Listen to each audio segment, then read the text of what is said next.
இந்த ஒரு ஆழமான அலசலுக்கு உங்க எல்லாரையும் நான் வரவேற்கிறேன். இப்போ ஒரு விறுவிறுப்பான காட்சிய உங்க கண் முன்னாடி கொண்டு வந்து நிறுத்தி பாருங்க. ம். ஒரு முக்கியமான கிரிக்கெட் மேட்ச். போட்டியோட கடைசி ஓவர். ஸ்டேடியத்துல இருக்கிற பல்லாயிரக்கணக்கான மக்கள் வந்து அவங்க சீட்டோட நுனியில உட்கார்ந்துகிட்டு உச்சக்கட்ட குரல்ல கத்திட்டு இருக்காங்க.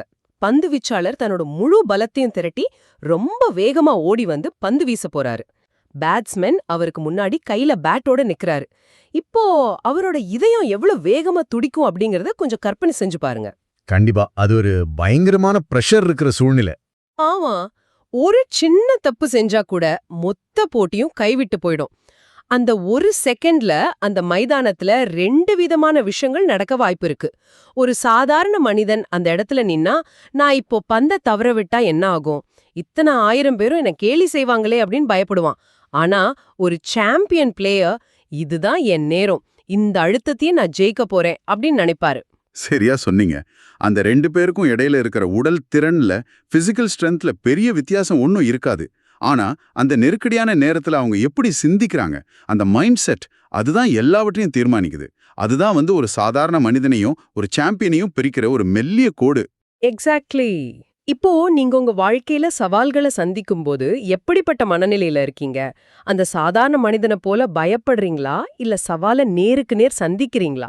இந்த உண்மையான மன வலிமைய, அதாவது இந்த மென்டல் டஃப்னஸை எப்படி உருவாக்குறது அப்படிங்கறத பத்தி டேவிட் காகின்ஸ் எழுதிய காண்ட் ஹர்ட் மீ அப்படிங்கிற புத்தகத்தோட குறிப்புகளை வச்சுதான் இன்னைக்கு நாம ஆழமா அலச போறோம்.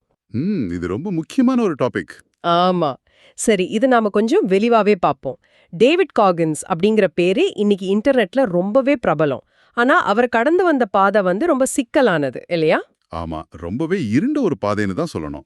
டேவிட் காகின்ஸ் இன்னைக்கு யாரு அப்படின்னு பாத்தீங்கன்னா, அவர் ஒரு யுஎஸ் நேவி சீல், உலகத்தோட மிகவும் கடினமான அல்ட்ரா மாரத்தான் பந்தயங்கள்ல ஓடுற ஒரு வீரர். எல்லாவற்றுக்கும் மேல இன்னைக்கு உலகமே வியந்து பார்க்குற ஒரு மென்டல் டஃப்னஸ் ட்ரெய்னர். ஆனா ஆனா ஆரம்ப காலம் அப்படி இல்ல. கண்டிப்பா இல்ல. அவரோட ஆரம்ப கால வாழ்க்கை எவ்வளவு கஷ்டமா இருந்துச்சுன்னு நம்ம கொஞ்சம் ஆழமா பார்க்கணும். 1970கள்ல நியூயார்க்ல பிறந்த அவரோட குழந்தை பருவம் வந்து முழுசா வன்முறையால நிறைஞ்சிருந்தது. அவரோட அப்பா ட்ரூனிஸ் மிகவும் கடுமையான ஒரு மனிதர். காகின்ஸுக்கும் சரி அவரோட அம்மாவுக்கும் சரி ஒவ்வொரு நாளும் அடி, உதை, இரத்த காயம்தான் மிஞ்சும். கேட்கவே ரொம்ப கஷ்டமா இருக்கு. ஆமா, ஒரு 6 வயது குழந்தை ராத்திரியில தூங்காம அப்பாவோட வியாபாரத்துக்காக வேலை செய்ய கட்டாயப்படுத்தப்பட்டாரு. ஒரு குழந்தை இப்படிப்பட்ட சூழ்நிலையில வளரும்போது மூளை இயல்பாகவே வந்து ஒரு சர்வைவல் மோடுக்கு, அதாவது தன்னைத்தானே தற்காத்துக்கிற நிலைக்கு போயிடும். அதுவும் இல்லாம அவங்க அந்த வீட்டை விட்டு தப்பிச்சு இண்டியானா அப்படிங்கிற ஊருக்கு போன பிறகும் அவங்களுக்கு நிம்மதி கிடைக்கல. அங்க நிறவரி பாகுபாட்டு அவர் சந்திக்க வேண்டியிருந்தது. முக்கியமா அவருக்கு லேர்னிங் டிஃபிகல்ட்டி, அதாவது இந்த கற்றல் குறைபாடும் இருந்துச்சு. உண்மைதான். பள்ளிக்கூடத்துல ஆசிரியர்கள் அவரை பார்த்து, நீ வாழ்க்கையில எதற்கும் உதவ மாட்ட, நீ ஜெயிலுக்கு தான் போவ அப்படின்னு முகத்துக்கு நேராவே சொல்லியிருக்காங்க. இவ்ளோ சின்ன வயசுல இப்படிப்பட்ட வார்த்தைகள் ஒரு மனிதனோட மனசை எப்படி பாதிக்கும்? அது ஒருத்தரை முழுமையா முடக்கிடும். மனரீதியா ஒரு விக்டிம் மென்டாலிட்டிய, அதாவது தன்னை எப்பவுமே ஒரு பாதிக்கப்பட்டவரா நினைக்கிற மனநிலையை அது உருவாக்கும். இதுல வருத்தப்பட வேண்டிய விஷயம் என்னன்னா, காகின்ஸ் தன்னை ஒரு பாதிக்கப்பட்டவரா நினைச்சதுல எந்த தப்பும் இல்ல. சமூகம், குடும்பம், பள்ளிக்கூடம்னு எல்லாமே அவருக்கு எதிராத்தான் இருந்துச்சு. அந்த மன அழுத்தத்தால அவருக்கு பேச்சு திக்கி வாய் வந்துச்சு. மன உளைச்சலால முடிகூட கொட்ட ஆரம்பிச்சது. தன்னை பற்றி எந்த ஒரு பாசிட்டிவான பிம்பமும் அவருக்குள்ள இல்லவே இல்ல. தெரியுமா, சுமார் 135 கிலோ எடை. ஒரு உணவகத்துல ராத்திரி நேரத்துல கரப்பாம்பூச்சிகள் அழிக்கிற வேலை பார்த்துட்டு இருந்தாரு. எதிர்காலம் பத்தின எந்த ஒரு நம்பிக்கையும் அவர்கிட்ட இல்ல. ம் அப்போ ஒரு நாள் டிவில நேவி சீல்ஸ் பத்தின ஒரு டாக்குமெண்ட்ரிய பாக்குறாரு. தானும் அப்படி ஒரு ராணுவ வீரரா மாறணும்னு அவருக்கு ஒரு ஆசை வருது. ஆனா அதை எப்படி செய்யறது? அப்போதான் அவர் ஒரு கண்ணாடியோட முன்னாடி நிக்கிறாரு. இங்கதான் விஷயம் ரொம்ப சுவாரஸ்யமா மாறுது. எக்ஸாக்ட்லி. அந்த நிகழ்வு தான் இந்த புத்தகத்தோட மையப்புள்ளியே. காகின்ஸ் அத அக்கவுண்டபிலிட்டி மிரர், அதாவது பொறுப்பேற்கும் கண்ணாடி அப்படின்னு சொல்றாரு. அவர் கண்ணாடி முன்னாடி நின்னு தன்னைத்தானே மிக கடுமையா விமர்சனம் செஞ்சுக்கிட்டாரு. நீ ரொம்ப குண்டா இருக்க, நீ ஒரு சோம்பேறி, உன்கிட்ட எந்த திறமையும் இல்ல, நீ ஒரு பொய்யான் அப்படின்னு தனக்குத்தானே சத்தமா சொல்லிக்கிட்டாரு. தன்னோட குறைகளை எந்த ஒரு சமரசமும் இல்லாம நேருக்கு நேர் பார்த்து பேசினாரு. ஒரு நிமிஷம், இதை நாம கொஞ்சம் மாத்தி யோசிப்போம். இப்போ மனச்சோர்வுல இருக்கிற ஒருத்தர்கிட்ட போய் நீ ஒரு சோம்பேறி, நீ தோத்து போனவன் அப்படின்னு சொல்றது, இல்ல அத தனக்குத்தானே சொல்லிக்கிறது அவங்கள இன்னும் மோசமான நிலைக்கு தள்ளாதா? இது கொஞ்சம் ஆபத்தானதா தெரியுதே. பொதுவா நாம பாசிட்டிவ் அஃபர்மேஷன் அப்படின்னு சொல்லப்படுற நேர்மறையான சிந்தனைகளை தானே வளர்த்துக்க சொல்லுவோம். இது ஒரு மிக முக்கியமான கேள்வி. நவீன உளவியல், அதாவது மாடர்ன் சைக்காலஜி, பெரும்பாலும் நீங்க சொல்ற மாதிரி அந்த ஒரு சாஃப்டான மென்மையான அணுகுமுறையை தான் பரிந்துரைக்குது. ஆனா காகன்ஸோட தத்துவம் முற்றிலும் வேறானது. அவர் என்ன சொல்றாருன்னா, உங்க மேல நீங்களே போலியான ஒரு நேர்மறை சாயத்தை பூசும்போது உங்களோட உண்மையான அடிப்படை நிலை என்ன அப்படிங்கறத நீங்க மறந்துடுறீங்க. அதாவது ரியாலிட்டியை விட்டு தள்ளி போயிடுறோம். கரெக்ட். ஒரு ஜிபிஎஸ் கருவி வேலை செய்யணும்னா அது முதல்ல நீங்க இப்போ எங்க இருக்கீங்க அப்படிங்கிற உண்மையான இடத்தை துல்லியமா காட்டணும் இல்லையா? அதை மறைச்சிட்டா நீங்க சேர வேண்டிய இடத்துக்கு எப்படி வழி கண்டுபிடிக்க முடியும்?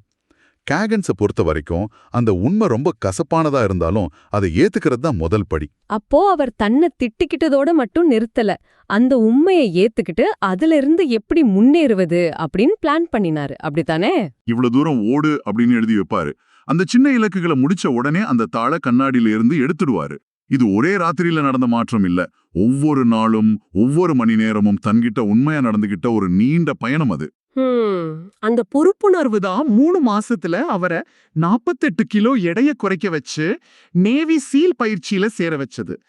48 கிலோவை வெறும் 3 மாசத்துல குறைக்கிறது அப்படிங்கிறது ரொம்பவே அசாத்தியமான ஒண்ணு. நிச்சயமா. சரி, நேவி சீல் பயிற்சி பத்தி பேசும்போது நம்ம கட்டாயமா the 40% ரூல், அதாவது 40% விதி பத்தி பேசி ஆகணும்.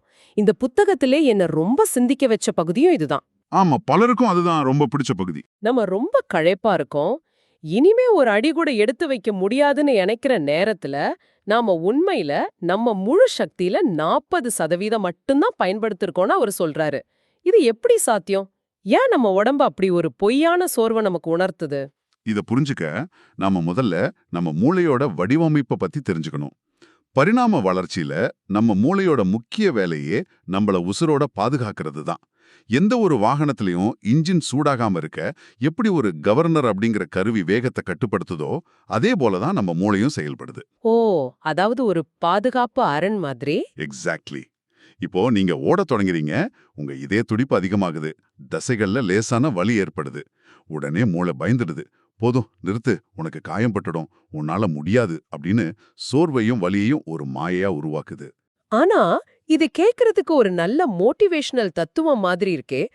இது நிஜமாவே எப்படி வேலை செய்யுது அப்படிங்கிறதுக்கு காகின்ஸோட வாழ்க்கையில நடந்த ஒரு குறிப்பிட்ட சம்பவத்தை சொல்ல முடியுமா? அந்த 40% எல்லைய அவர் எப்படி உடைச்சாரு? கண்டிப்பா சொல்லலாம். இதுக்கு மிகச்சிறந்த உதாரணம் அவர் முதல்ல ஓடிய சாண்டியாகோ 1 டே அப்படிங்கிற 100 மைல் ஓட்டப்பந்தயம். அதாவது சுமார் 160 கிலோமீட்டர். 100 மைலா? ஆமா. காகின்ஸ் அப்போ ஒரு அல்ட்ரா மாரத்தான் வீரர் கிடையாது. அப்போ அவர் பழுதூக்கும் பயிற்சிகளை மட்டுமே செஞ்சிட்டு வந்த சுமார் 115 கிலோ எடையுள்ள ஒரு ராணுவ வீரர். போர்ல உயிரிழந்த சக ராணுவ வீரர்களோட குடும்பங்களுக்கு நிதி திரட்டுறதுக்காக பேட் வாட்டர் 135 அப்படிங்கிற உலகத்தோட மிக கடினமான பந்தயத்துல ஓட அவர் ஆசைப்பட்டார். ஆனா அதுல கலந்து கொள்ளணும்னா இந்த 24 மணி நேரம் 100 மைல் ஓட்டப்பந்தயத்துல அவர் முதல்ல தகுதி பெறணும். இதுல ஆச்சரியமான விஷயம் என்னன்னா, எந்த ஒரு பயிற்சியும் இல்லாம வெறும் 4 நாட்களுக்கு முன்னாடி தான் அவர் இதுக்கு பதிவு செஞ்சாரு. எந்த பயிற்சியும் இல்லாம 100 மைல் ஓடுறதா? இது கொஞ்சம் பைத்தியக்காரத்தனமாச்சே. அவர் செஞ்ச பல விஷயங்கள் மத்தவங்களுக்கு அப்படிதான் தெரியும். ஆனா அதுதான் நடந்துச்சு. சுமார் 70 மைல்களை கடந்ததும் அவரோட உடம்பு முழுமையா செயலிழக்க தொடங்கிருச்சு. அவரோட சிறுநீரகங்கள் ஃபெயில் ஆகிற நிலைக்கு போச்சு. சிறுநீர்ல ரத்தம் வந்துச்சு. கால்கள்ல இருக்கிற எலும்புகள்ல முறிவுகள், அதாவது ஸ்ட்ரெஸ் ஃப்ராக்சர்ஸ் ஏற்பட்டுச்சு. My God! ஒரு மடிப்பு நாற்காலில அப்படியே உட்கார்ந்துட்டாரு. இனி ஒரு அடி கூட எடுத்து வைக்க முடியாது அப்படிங்கிற நிலைமை. அவரோட மூளை நீ செத்துடுவ, இதோட நிறுத்திடு அப்படின்னு கதறுது. அதாவது அவர் தன்னோட 40% எல்லையை தொட்டுட்டாரு. ஆனா மூளை அதை 100% அவருக்கு காட்டுது. அப்படிப்பட்ட ஒரு பயங்கரமான உடல் வலியில இருக்கும்போது யாராக இருந்தாலும் சரி அதை விட்டுட்டு ஹாஸ்பிட்டலுக்கு தானே ஓடுவாங்க. அவர் எப்படி எழுந்து மீண்டும் ஓடுனாரு? இங்கதான் காகின்ஸ் தி குக்கி ஜார், அதாவது குக்கி ஜாடி அப்படிங்கிற ஒரு மனப்பயிற்சியை பயன்படுத்துறாரு. குக்கி ஜாடியா? அப்படின்னா என்ன? நம்ம ரொம்ப கஷ்டத்துல இருக்கும்போது நம்முடைய பழைய வெற்றிகளையும் நம்ம கடந்து வந்த துன்பங்களையும் ஒரு கற்பனையான ஜாடியில சேமிச்சு வச்சுக்கிறது. காகின்ஸ் அந்த நாற்காலியில உட்கார்ந்திருந்தப்போ தன் மூளைக்கிட்ட பேசினாரு. நான் பள்ளிக்கூடத்துல இனவெறிய தாண்டி வந்தேன், என் அப்பாவோட வன்முறைய தாண்டி வந்தேன், 48 கிலோ எடைய குறைச்சேன், நேவி சீல் பயிற்சியோட மிக கொடூரமான ஹெல்வீக்க 3 முறை கடந்து வந்திருக்கேன். ஓ, அந்த பழைய கஷ்டங்களை நினைச்சு பாக்குறாரு. ஆமா, இம்ப நல்ல வேளை நான் அதிக வேலைகளை சந்திச்சிருக்கேன் அப்படின்னு அந்த ஜாடியிலிருந்து ஒவ்வொரு நினைவா எடுத்து தனக்கு தானே ஊக்கம் அடிச்சுக்கிட்டாரு. அந்த மனோபலம் தான் அவர் அந்த நாற்காலியிலிருந்து எழ வச்சது. மீதமுள்ள 30 மைல்களை அவர் ஓடி முடிச்சாரு. அந்த 40% எல்லையா உடைச்சு மூளையோட அந்த கவர்னரை செயலிழக்க செய்த தருணம் அது. இத கேட்கும்போதே உடம்பு சிலிர்க்குது. வலிய வலிமையால வெல்றது அப்படிங்கிறது இதுதானா? சரி, ஒரு நாள் 100 மைல் ஓடினாரு, இல்ல ராணுவ பயிற்சியில கஷ்டப்பட்டாரு அப்படிங்கறத நாம புரிஞ்சுக்க முடியுது. ஆனா தினமும் இதே மனநிலையோடு இருக்கிறது சாத்தியமா? ஏன்னா நம்ம மனம் எப்பவுமே சௌகரியமான சூழ்நிலையை தானே தேடும். இது ரொம்ப கடினம், இது நம்மளால முடியாது, நாளைக்கு பாத்துக்கலாம் அப்படின்னு தான் அது எப்பவும் சொல்லும். இதுக்காக அவர் காலசிங் த மைண்ட் அப்படின்னு ஒரு கருத்து சொல்றாரு இல்லையா? அத பத்தி கொஞ்சம் பேசுவோம். கேலசிங் த மைண்ட், அதாவது மனதை கடினமாக்குறது, தழும்பேறச் செய்யறது. இது அவர் ஒரு சிம்பிளான உடல் சார்ந்த உதாரணத்தோட வளர்க்கிறார். நீங்க தொடர்ந்து ஜிம்ல பளு தூக்கும் போது என்ன ஆகும்? ஆரம்பத்துல கைகள்ல கொப்புளங்கள் வரும், தோல் உரியும், நல்ல வலிக்கும். கரெக்ட். ஆனா தொடர்ந்து அதே வேலையை செய்யும்போது அந்த இடத்துல தோல் தடிச்சு ஒரு தழும்பு, அதாவது கேலஸ் உருவாகிடும். அதுக்கப்புறம் அந்த இடத்துல எந்த வலியும் இருக்காது. ஆமா, நான் ஜிம்முக்கு போகும்போது இதை உணர்ந்திருக்கேன். அந்த தழும்பு உருவாகிடுச்சுன்னா இரும்ப ராட பிடிக்கும்போது ஒரு விதமான பிடிமானம் கிடைக்கும், வலி பெருசா தெரியாது. மிக துல்லியமா சொன்னீங்க. அதே போலதான் நம்ம மனசும். நாம தொடர்ந்து கஷ்டங்களை, வலிகளை சந்திக்கும் போது ஆரம்பத்துல அது மிகவும் துன்பமா தெரியும். ஆனா அதுல இருந்து தப்பிச்சு ஓடாம அதை எதிர்கொள்ளும் போது நம்ம மனசுலயும் அந்த தழும்புகள் உருவாகுது, நம்ம மனம் வலிமையடையுது. இதுக்கு காகின்ஸ் என்ன சொல்றாருன்னா, தினமும் உங்களுக்கு பிடிக்காத, நீங்க வெறுக்கிற ஒரு காரியத்தை செய்யுங்க அப்படின்னு சொல்றாரு. பிடிக்காத காரியத்தை செய்யறதா? ஏன் அப்படி செய்யணும்? ஏன்னா சௌகரியம் உங்களை ரொம்ப மென்மையாக்கிடும். இப்போ நீங்க காலையில ஓடணும்னு அலாரம் வைக்கிறீங்க இல்லையா? காலையில நல்லா மழை பெய்யுது, ரொம்ப குளிரா இருக்கு, மூளை உடனே என்ன சொல்லும்? இன்னைக்கு ஒரு நாள் தூங்கலாம், நாளைக்கு ஓடிக்கலாம் அப்படின்னு சொல்லும். ஆமா, எல்லாருக்கும் நடக்கிறது தான் அது. ஆனா காகின்ஸை பொறுத்த வரைக்கும் அந்த நாள்ல தான் நீங்க கட்டாயம் ஓடணும். ஏன்னா அந்த மழையிலையும் குளிர்லையும் நீங்க ஓடும்போது தான் உங்க மனசுக்கும் மூளைக்கும் இடையில நடக்கிற அந்த போராட்டத்துல நீங்க ஜெயிக்கிறீங்க. அந்த உராய்வு தான், அதாவது இந்த ஃப்ரிக்ஷன் தான் மனசை கடினமாக்குற தழும்பு உருவாக்குது. நீங்க அந்த பளு தூக்கும் ராட தொடாம பல மாசங்கள் விட்டுட்டா உங்க கையில உள்ள தழும்பு மறைஞ்சு மீண்டும் கை மின்மையாகிடுறது போல, கஷ்டங்களை தவிர்த்தா மனசும் ரொம்ப பலவீனமாகிடும். அருமையான விளக்கம். வலிகளை தேடி சென்று எதிர்கொள்றது தான் மனச வலிமையாக்கும் ரகசியம் அப்படிங்கிறது நல்லாவே புரியுது. சரி, இதுல தோல்விய பத்தின காகின்ஸோட கண்ணோட்டம் என்ன?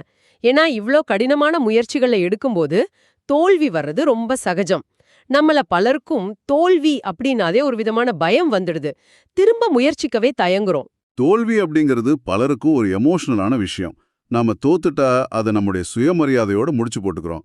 ஆனா ராணுவத்துல, குறிப்பா நேவி சீல்கள் கிட்ட ஒரு வழக்கம் இருக்கு. அத ஆஃப்டர் ஆக்ஷன் ரிப்போர்ட் இல்லனா AAR அப்படின்னு சொல்லுவாங்க.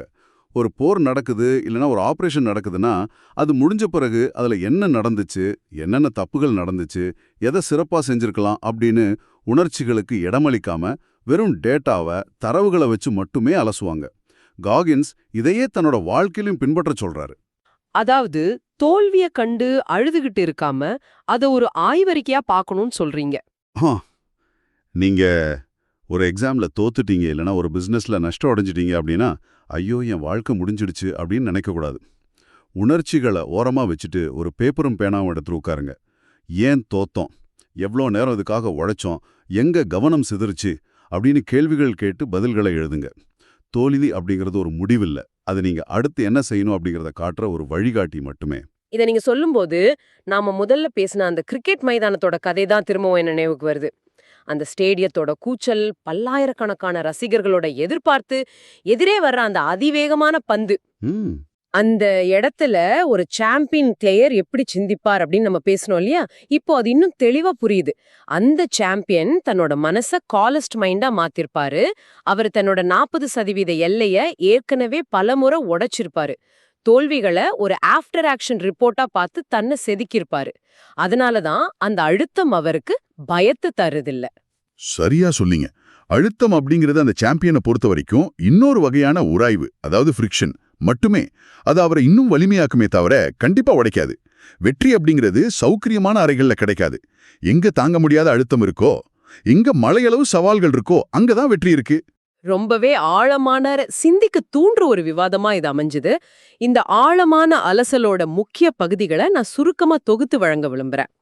நாம இன்னைக்கு பல முக்கியமான பாடங்களை கத்துக்கிட்டோம். முதலாவதா, அக்கவுண்டபிலிட்டி மிரர் மூலமா நம்முடைய உண்மையான நிலைய, குறைகளை எந்த ஒரு சமரசமும் இல்லாம நேர்மையா ஏத்துக்கிறது. கரெக்ட். இரண்டாவதா, 40% ரூல் அப்படிங்கறத புரிஞ்சுக்கிட்டு நமது மூளை உருவாக்குற சோர்வு அப்படிங்கிற மாயையை உடைச்சு நமது உண்மையான எல்லைய தாண்டி செல்றது. மூன்றாவதா, தினமும் நமக்கு தேவையற்ற சௌகரியங்களை தவிர்த்து கஷ்டங்களை எதிர்கொண்டு கேலசிங் த மைண்ட் மூலமா மன வலிமைய உருவாக்குறது. இறுதியா, தோல்விய ஒரு டேட்டாவா பார்த்து அதுல இருந்து கத்துக்கிறது. இந்த இடத்துல ஒரு சின்ன பொறுப்பு திறப்பை நான் உங்ககிட்ட பகிர்ந்து கொள்ளணும். இந்த ஆழமான அலசல் டேவிட் காகன்ஸோட காண்ட் ஹர்ட் மீ அப்படிங்கிற புத்தகத்தை அடிப்படையாக கொண்டு கல்வி மற்றும் விழிப்புணர்வு நோக்கத்துக்காக மட்டுமே விவாதிக்கப்பட்டிருக்கு. இதோட சில பகுதிகள் மற்றும் வடிவமைப்பு AI தொழில்நுட்பத்தோட உதவியோடு உருவாக்கப்பட்டிருக்கலாம். இந்த சுருக்கமான விவாதம் உங்களுக்கு ஒரு அறிமுகத்தை மட்டுமே வழங்குது. முழுமையான அனுபவத்தை பெற நீங்க எல்லாரும் அந்த அசல் புத்தகத்தை வாங்கி படிக்கணும் அப்படின்னு நான் பரிந்துரைக்கிறேன். இதையெல்லாம் தாண்டி இந்த விவாதத்துல நாம நேரடியாக பேசாத, ஆனா இதோடு தொடர்புடைய ஒரு புதிய சிந்தனையை நான் உங்க முன்னாடி வைக்க விரும்புறேன். சொல்லுங்க. நீங்க ரொம்ப சோர்வா இருக்கும்போது கூட உங்களோட 40% திறனை தான் பயன்படுத்துறீங்க அப்படின்னு இன்னைக்கு தெரிஞ்சுக்கிட்டீங்க. அப்படி என்றால் நாளை காலையில உங்க அலாரம் அடிக்கும்போது அந்த வழக்கமான சோர்வான தருணத்துல நீங்க வழக்கம் போல செய்யற செயல்களை விட இன்னும் ஒரு 10%, வெறும் 10% கூடுதல் திறனை, கூடுதல் முயற்சியை வெளிப்படுத்த முடிவு செஞ்சா என்ன ஆகும்? உங்க வாழ்க்கையோட எல்லைகளை உங்க மனசு தான் உருவாக்குது அப்படின்னு உங்களுக்கு தெரிஞ்சிடுச்சு. அந்த 10% கூடுதல் உழைப்பு ஒரு வருஷத்துல உங்களை எந்த அளவுக்கு மாற்றி அமைக்கும்? நீங்க எப்படிப்பட்ட மனிதரா உருவெடுப்பீங்க? கொஞ்சம் சிந்திச்சு பாருங்க. வாவ்! நாளை காலையில எந்திரிக்கிறதுக்கு இது ஒரு மிகப்பெரிய உந்துதலா இருக்கும். நாம நினைக்கிறத விட நம்ம ரொம்பவும் வலிமையானவர்கள் அப்படிங்கறது இன்னைக்கு ரொம்ப ஆழமா புரிஞ்சுக்கிட்டோம். இந்த அருமையான சிந்தனையோட இன்னைக்கு உங்ககிட்ட இருந்து நாங்க விடை பெறுறோம். மீண்டும் அடுத்த ஒரு ஆழமான அலசல்ல இன்னும் பல சுவாரஸ்யமான தகவல்களோட உங்களை சந்திக்கிறோம். அது வரைக்கும் உங்களை நீங்களே செதுக்கிக்கிட்டுருங்க.